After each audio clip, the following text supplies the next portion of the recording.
Welcome to today's new family orientation session. Before we begin, we have a few important housekeeping notes to cover.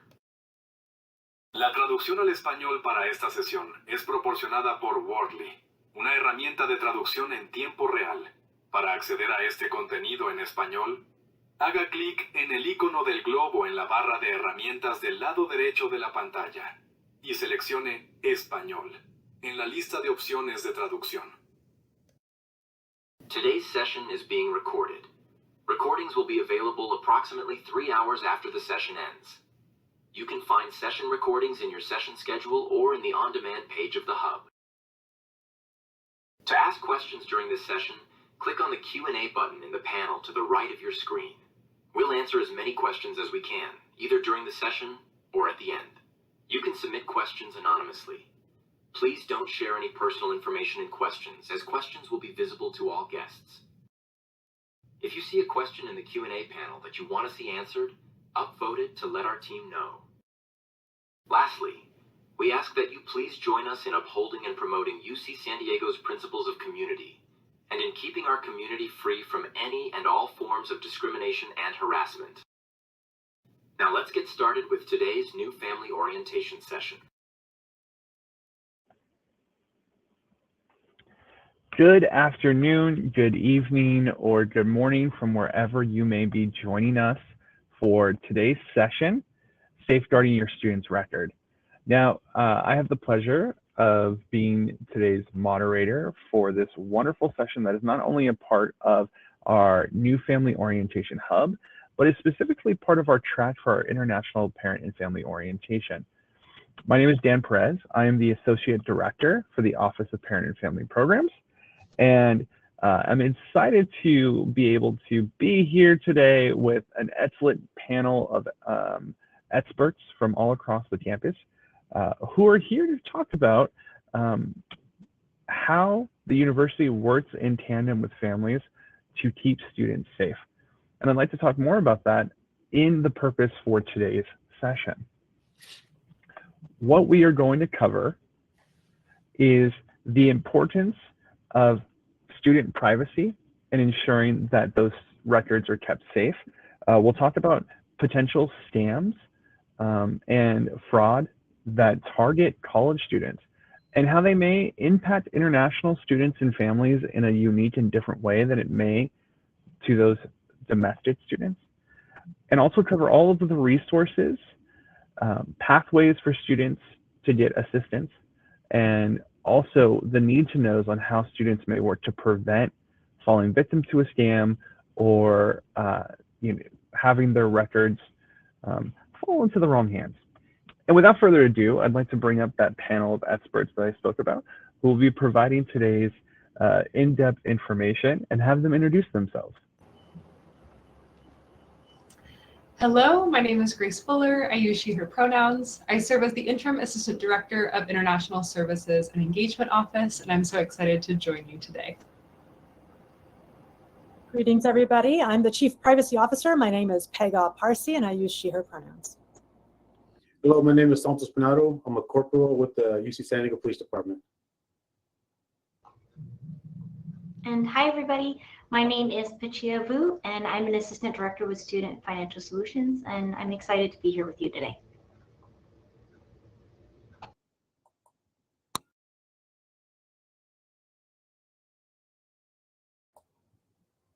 Today by talking about privacy and our student records here at UC San Diego. First of all, I'd like to talk about how we understand privacy here on our campus. On our campus, privacy is not merely about confidentiality of records or secrecy of records. Rather, it's about exercising control and having autonomy and agency over ourselves, including having autonomy and agency over our bodies, over our space, our dorm rooms, our cars, our papers, also our communications, our emails, phone calls, those sorts of things. And very importantly for our topic here today, about our personal data. So having an understanding of what happens to our personal data, what's collected about us, who has access, who's using it for what, and with whom we share that information. So as the second bullet here shows, Any university, but certainly UC San Diego, maintains records about the folks that are here. For our students, we maintain an educational record. We also maintain a health record, as well as other kinds of information about them while they are here.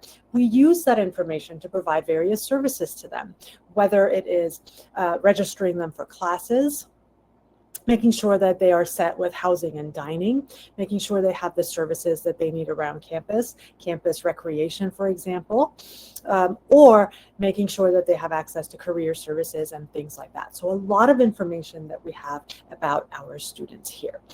All of those records, and they're very, very detailed records, are protected by state laws, they're protected by some federal laws, and they're protected by very stringent University of California policies. My office, which is called the Campus Privacy Office, provides services to the entire campus community, including our students, our parents, our staff, faculty, and our alumni, to make sure that everyone has a good understanding of what happens to their records and what happens to their personal data. If you at any point have any questions about your privacy, data privacy or otherwise, you're welcome to please reach out to me. There'll be our information will be provided to you at the end of these slides. Next slide, please. So let's talk a little bit more about the records that UC San Diego has about you. So we collect a lot of information from you, from your students, through interactions that you have with the university. So personal information is collected and processed during your interactions with technology, for example, by using our learning management system, Canvas, or by registering or going to recreation or some of those other things that I have mentioned.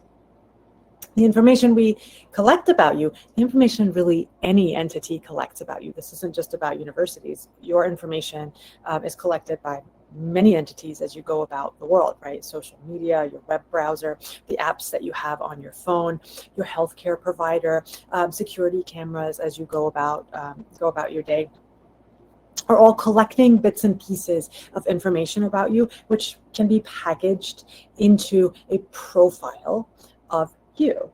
Right? So there's a digital profile of you, there's a digital profile of me that exists in the world, and your university profile, the university data that we collect is but one part of this much bigger realm of existence that your digital profile exists in. So that big digital profile of you that is created from the information that exists can be used for lots of different things. It can be used for good purposes, like registering you for classes, giving you tutoring, making sure that that you're making good progress through college.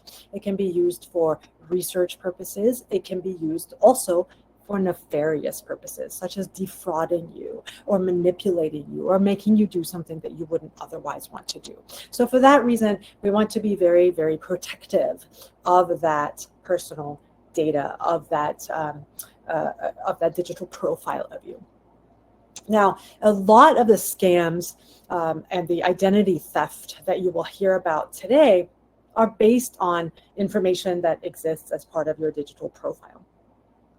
And these scams rely on things like emotional manipulation, making you feel there's a sense of urgency, or there's a risk to you, there's a warrant out for your arrest, or you'll be locked out of your classes, or certainly immigration scams and things like that. We want to be very, very careful when we receive communication, email, phone calls, texts, what have you, when we receive communication that makes us feel like, oh my goodness, I need to act immediately or something bad will happen. Always, always take a second to check and make sure that that is not trying to manipulate you based on those emotional things. A lot of scams that we see look like they come from a legitimate source. They look like they come from your boss or your professor or your friend or your colleague. It used to be that some of these scams were easy to spot, right? You could look for typos, misprints, just, strange grammar or something like that. But now there's AI, there's generative AI, and bad actors just like good actors, are using AI, generative AI, to create things that look very, very realistic and utilize information from from your network, from the people that you know, to make these scams look like they are from a legitimate source. What we will advise you to do, very, very strongly urge you to do, is to not share any personal information with any kind of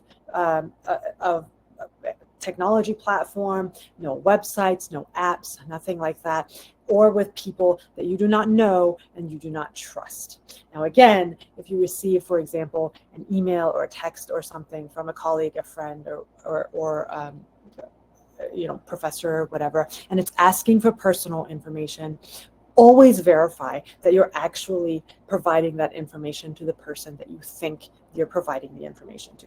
So for example, if you receive an email that looks like it's from your bank and it says, if you don't do X, Y, or Z, immediately you'll be locked out of your bank. Close that email, go to an independent source, pull up the phone number for that bank, call the bank and make sure that that's a legitimate email that you received. Students here at UC San Diego are responsible for any interaction that occurs with their credentials. So with their username, with their password, and those sorts of things. That means that they are not allowed at all to share that information with anyone. They will never, ever be asked to share their password with anyone at the university, except, obviously to log into our systems. But no one will ever call them to ask for their passwords. No one will ever send them an email to ask for their username and password.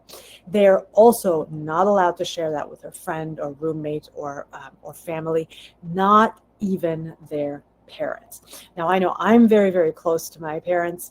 I come from an Iranian family. We're very tight. Even I am not allowed to share with my parents. Parents are given their own credentials, which I believe we're going to talk about, to do what they need to do, but they are not authorized to have their students' passwords or usernames to log into things. Students can be held accountable for anything that happens if they do share their information with anyone. In the same vein, they should never post that information anywhere publicly. Sometimes we see people that are trying to get help. They go on a forum, they go on Reddit or something like that, and they say, hey, I'm having trouble with this. Anybody else having trouble? And somebody will come in there and say, if you just give me your username and password, I'll help you out. Never, ever, ever share that information on any online platform or app or anything like that. If you have any questions about this, please do reach out. Don't ever hesitate to contact me. I'm always happy to provide services for you all. And it's been a pleasure to be chatting with you. If you have any questions, go ahead and put them in the chat and we'll get to them later. Thank you. I'm going to hand it over to Pachia.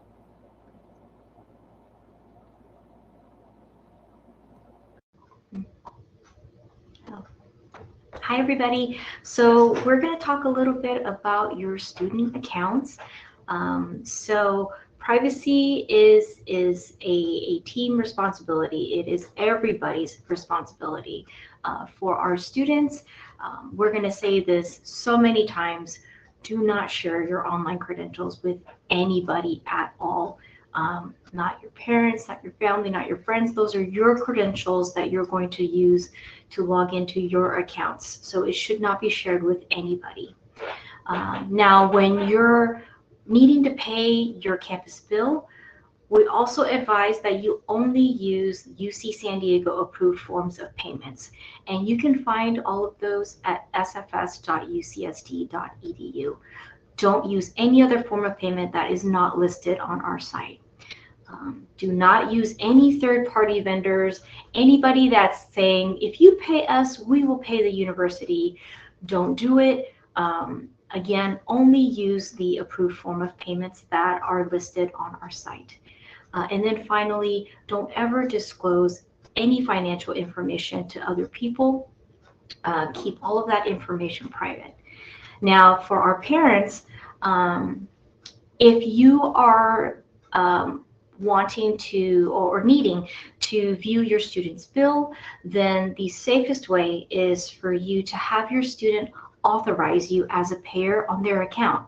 Because what happens when they do that is you will get your own login and your own credentials so that you can log in and review your student's account at any time and make a payment if needed at any time.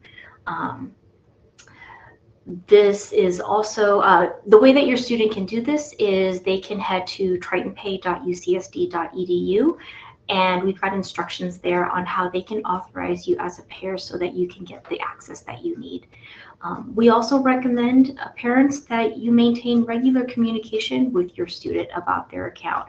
If you see something on their account that you're not familiar with, have these conversations with them. Of course, we're going to recommend that our students and our parents check the accounts regularly, but make sure you're maintaining communication so that if something is on their account that you're not familiar with, make sure you talk with them. And then if either of you are not sure about a charge that you see on your account, that's when you'll reach out to our office, Student Financial Solutions, and we would be happy to take a look and explain it to you. And then parents, just like we shared with our students, do not share your credentials at all with anybody, and do not share your credentials with any third-party vendors. And then as a university, of course, we have a responsibility to help with privacy as well. Whenever we receive a phone call from a parent or a student, we do have a series of questions that we ask to confirm that the person that we're speaking to is indeed the student, and or is indeed someone that the student has authorized as a payer, so that we can then talk to them about the student's account or any charges on the student's account.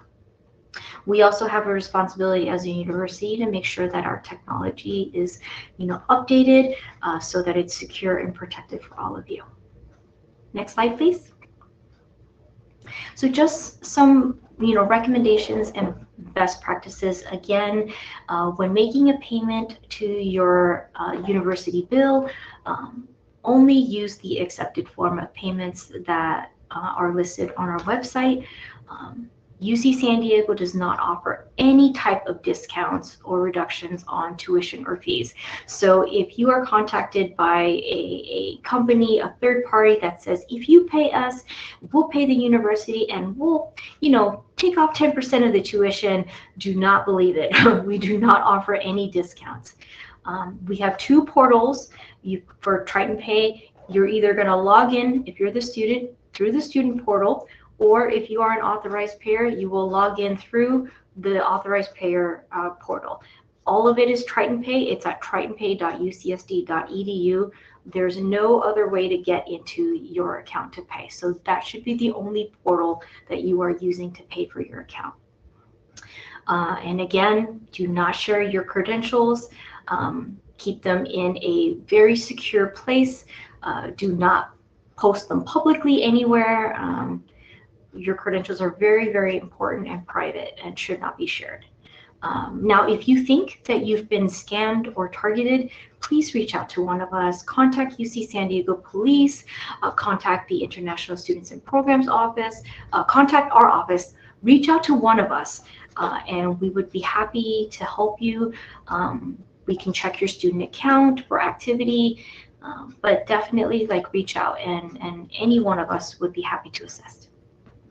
So with that, I am going to go ahead and pass it on over to Santos. How's everybody doing? My name is Santos Pinado. I'm a corporal with the UC San Diego Police Department. What I'm going to go over is a couple of scams not only examples, but reports that I've taken over the 8 years while being here at UCSD. One of the main ones is getting emails from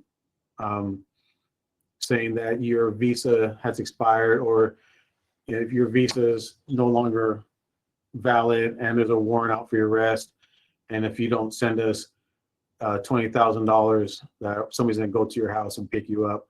Now remember, scammers like to use scare tactics. They like to use they like to use time sensitivity, saying that if you don't take care of this warrant within the next 24 or 48 hours, then somebody's going to come and arrest you. If you remember, here in the United States, warrants are not taken care of that way. Our judicial system doesn't work that way. The only way you can clear a warrant out in the United States is by going to the court system. So if you see something like that, take a deep breath, try not to stress out, contact UC San Diego Police Department, talk to an officer or any other programs in the UC and see if this is valid. A lot of times they put a link where you have to click a link. Do not click on that link. They will ask you for an amount of money, sometimes $10,000, $15,000 or $20,000. One way you can know it's a scam is because they ask you to pay with Amazon or Apple Pay. Here in the United States, we don't do that. We don't ask for Apple Pay or Amazon or even Bitcoin. So just be aware. Do not try to stress out too much. Just kind of take a deep breath, relax, because you gotta remember a lot of the scammers are not in the United States, but they're internationals. So they weigh the risk and benefits. They try this every day to hopefully lure somebody into it. Sometimes they say they are from the country of your origin, that they're part of the consulate, and that you need to pay this money. Just remember, take a deep breath, contact somebody. You can look at the UC San Diego Police Department website at alerts, because we'll have alerts up there if this is trending again with different kind of scams, what's going on the campus. Like I said, call police departments, call any kind of services on the campus. And also, if somebody contacts you about, like one of the colleagues said about third party, I know UCSD don't do third party. If they ask you to say, pay us $15,000, take this report, $15,000, and we'll set your school up, we'll set your dorms up, we'll set your classes up, and then the day of arrival, you come to, let's say, Warren College at Blacks Hall, and you arrive, and they have no record of you. They have no record of you on being students or even enrolling in classes. And now you're out of $25,000 yourself and your family. Sometimes you might get attorneys saying, we'll take care of this. Pay us $10,000 and we'll take care of the scam. Make sure you get the correct number, call them, say this is the correct number, and see if it's a legit attorney, or like I say, even call UC San Diego Police Department and talk to us. We're here 24/7, 7 days a week, all year, all school year, and also all summer. Thank you very much, and I'll pass it on to Grace. Hello, and thank you. And I'll just note that if you ever have concerns about information being asked of your student as it pertains to their visa documents or their status in the US, please do come to our office, ISEO, so we can sift through those together and make sure that you're not divulging any information that could put you or your student at risk. Now, I also want to take a moment to acknowledge privacy in different cultural contexts. We know that what is considered private versus public sphere, as well as what we share and what we don't share, can be defined differently depending on our current context or the context that we grew up in. In general, in individualist cultures like the US, there is more of an emphasis on the control of information and with whom we share that information. There's a priority on personal boundaries and a discretion with sharing information. And with more collectivist cultures, there can be an emphasis on group harmony and cohesion, relationships, and sharing that important information. And we honor that. We just want to make sure that there's a balance with sharing confidential information that could put you or your student at risk. So while it may be complicated and difficult to do, we want to emphasize how important it is to keep your information secure and only authorize that release of information where necessary and applicable. Like I mentioned, if you do ever have concerns, please contact our office. And with that, I will pass it back to Dan.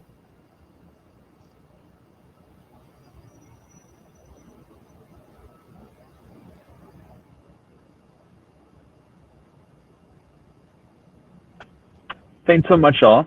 On the screen, real quick, I just want to highlight the important information that is connected to all of the folks that have spoken today and resources that will be really important to jot down.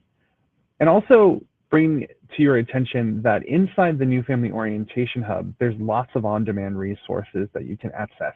And so even though today's session will end and marks the end of our very long New Family Orientation, the hub will still remain open. So at any time you can pop on, watch any of the recordings, including today's session, but also access any of those on-demand resources that may have important links or websites or any contact information. Now, if we can move on, I'm going to welcome all of my panelists back to the screen for our Q&A, as we have a few questions already coming through. So at any point for my panelists, if you'd like to jump in and answer a question, please do so. The first one, which I think this is coming straight for Pachia, so throwing this to you, is do we, and the we, assuming it's family, create a TritonPay.edu account? Okay, so that's a great question. So students, no, you don't have to create a Triton Pay account. You will already have a Triton Pay account so that you will log in using your UCSD credentials, same credentials you use to log in to view your Triton Link account, so you'll use your same credentials to log in to view your Triton Pay, which is where you'll view your bill. Now, the other piece is the authorizing your payer. So authorizing like your parent or a family member or a friend that you want to have access to your student account so that they can view the bill, maybe because they're going to be helping you pay the bill or manage the bill. That's the one that you'll need to create. So to do that, what you'll do is you'll go to tritonpay.ucsd.edu. And on that page, we will have instructions there on how you can authorize your payer. Click on those instructions and just follow those instructions. So once you follow those instructions, your authorized payer is going to get an email with instructions on how they can set up their account. That way they will have their own login credentials and will log in through their portal so that they can view your student account and view your bill and review charges and make payments if needed. Thanks so much for that answer, Pachia. All right, our next question is, if my student has a medical emergency, how can we gain access to the records for them when they can't? They would have to authorize you. We don't here in the United States give access without someone allowing us to give access to somebody else. So they would have to let us know that you're authorized to have any access to their medical records.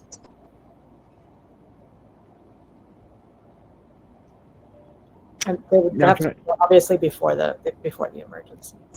Yeah. So say if a student is say unable to grant access, and maybe families looking for financial information to ensure they're up on billing, or looking for who to contact for academic wise, like if they want to get in touch with professors to let students or let faculty know what's happened to their student, what would you all recommend families do in that situation, especially if they may be, because I think this kind of connects to our next question, but if they're abroad, so how can a family assist their student who has a medical emergency if they're not in the same country?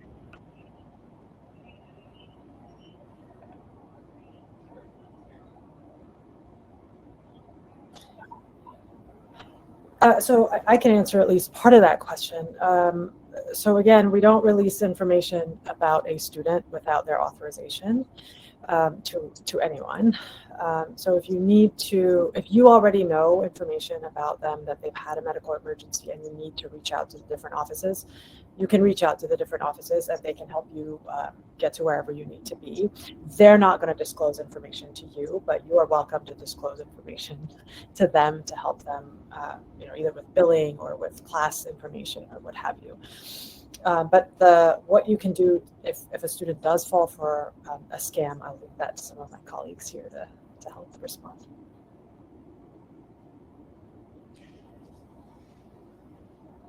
On the scam portion, Yes. Yeah, we can roll into that. So we had another question, which is kind of connected to that. If a student falls for a scam, how can the family assist them if they're not in the same country? How can they assist them from being abroad? so it probably depends on what kind of scam it is, if it's a medical or if it's financial. Financial wise, I mean, the best way is the student come in, fill out, come talk to police officer, start a report. If they want us to contact the parent, we contact the parent, see if they, how they were affected by it. Get us their contact information, talk to them. If they give us, they say it was withdrawn from the bank, the parent can assist us by not just giving us records of what was taken out of their bank. And then we give them steps on how to kind of freeze it and to kind of work that way. We will talk to them also on the amounts, and again, also just ways of not, hopefully the student won't get scammed again. But I think as a scam, we will talk, if the parents want to talk to us, we'll talk to the parents. It's no big deal about that. Because their child is a victim of a crime, and we will talk to them. We will give them pretty much any information that we need to get to them. Not all information, but most of the information that we can get to them, because it's a crime. If I can also just chime in, I think a lot of the scam tactics are to isolate the student, and it's like, hi, there's a sense of urgency, and to not talk to anyone. And so I think just promoting that openness and communication. I think a lot of the times when students fall victim to scams, there can be a sense of shame and embarrassment of, oh, I can't believe I fell victim to this. And yet we know that these scams are very nuanced. They're very thorough. There's a lot of strategy that goes into them. And so making sure your student kind of maybe knows what signs to look for, and then also knows the resources available to them. So if they feel like they're getting approached or they get this letter and it looks like it's from USCIS, like threatening their immigration status, knowing that they can come to our office and actually like show us that letter and we can talk through it with them. Similarly, like depending on the nature of the scam, that they can go to the police department and they can ask, like, what do I need to know? We would rather have the student come to us and say, hey, you actually do need to take this seriously or not, but then also hopefully then support them, and if they don't have to fall victim. But I think once they do, reporting that scam is actually really helpful, because we will even just have some promotional campaigns of saying, hey, this is a scam that we're noticing that's trending. Please be on the lookout for something like this. So that experience can potentially benefit others as well. Grace, that runs right into another question I was about to ask, which is how are students made aware of scams that are targeting them? Yes. Sometimes they're not. Sometimes they're not, unless their friend or a colleague of them or a student or friends they tell them, hey, I got scammed, or they go onto the website, the UCSD Police Department, and check on the website on the alerts on what's been happening on campus. Sometimes we don't know that. They don't know that this is going on right now on our campus. So communication's big. Communication is real big. Doing their own research is real big. Talking amongst each other as students, especially international students. Hey, did you hear what this happened to our friend? Well, I didn't know that. We'll be on the lookout and make sure you'll open this email or this text message, even text messages. Don't open this text message that because they're trying to scam us right now. And notifying us to the police department, even if you didn't get, even if it's an attempt of a scam, notify the police department. Say, hey, I was contacted via email. I didn't click anything, but I want to alert the police department. This is the person or company that tried to contact me, try to do the fraud on me. I just want to let you guys know. That way we can see a trend and we can put it out on the alert. Yeah, and I'll just add to that a little bit. One, I'm so thankful to work with like the campus partners here. because when we are aware of a scam that's happening, we do our best to communicate that. So whether that be through our newsletter or our Instagram, or we put a lot of these on our website. So isafety.ucsd.edu is a list of common scams that have targeted international students. And so that can be a really good resource of, as maybe you're talking with your student, of like what to look out for, and maybe when you should start to second guess something or have a red flag. That can be a really good way to familiarize yourself of these are the types of scams.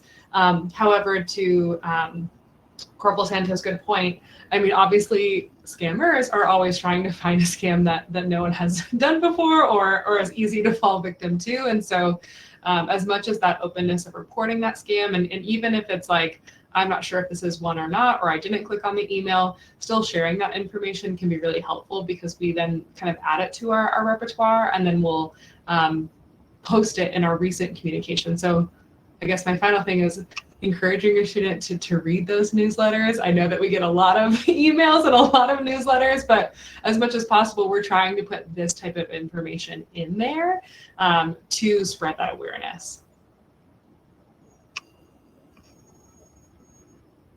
Thank you both for those very in-depth answers.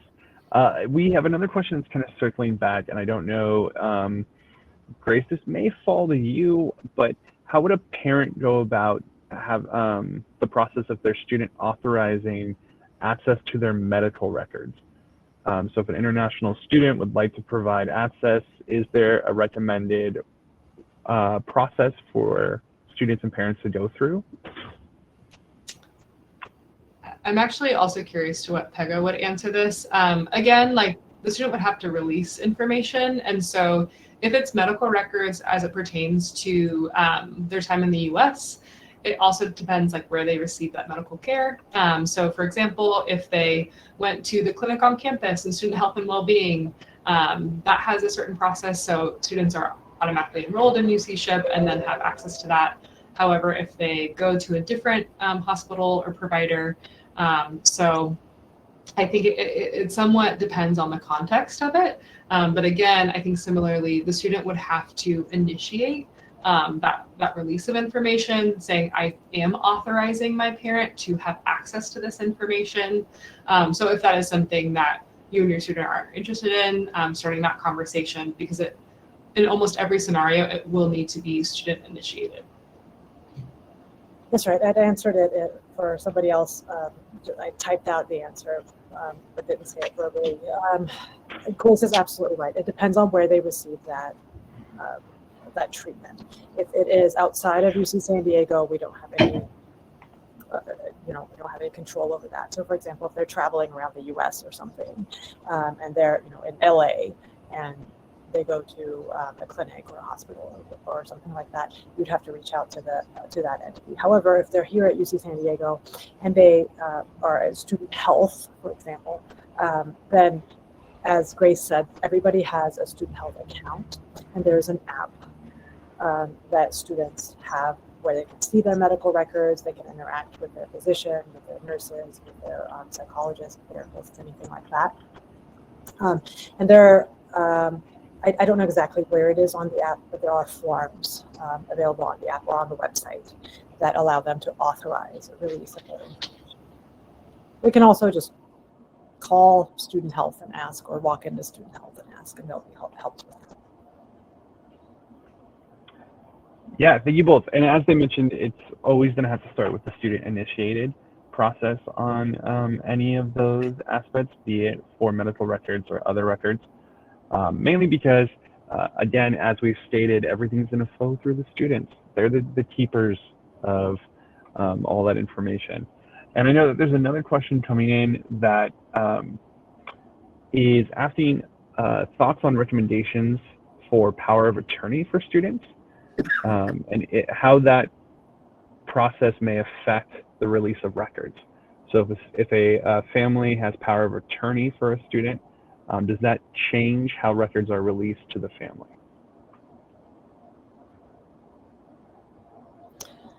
None of us are on the healthcare side, so I don't want to speak out of turn for UCSD Health. And I don't know exactly how power of attorney works in the healthcare context, at least for UC San Diego. Though I believe a general power of attorney that covers everything would give you access to that. But don't hold me to it. I would visit their website or call the I believe it's called. I don't know what it's called. It's called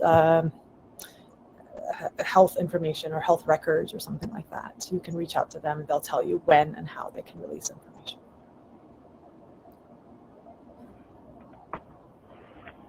All right. Well, that does it for the live portion of the Q&A. Thank you so much for your questions. And thank you to my panelists for the information they shared today, the resources, and their expertise on answering all the questions. And again, thank you all for joining us for today's session. Not only a session that is a part of our International Parent Family Orientation Program, but also our final session as a part of the New Family Orientation Hub. Again, the hub will remain open as we continue on into the fall. So even though there may not be any more live sessions, please feel free to poke around, watch any recordings from the previous dozens of sessions that have been put on throughout the summer.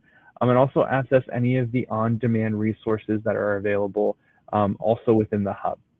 Again, thank you all for joining us today. It's been really fun.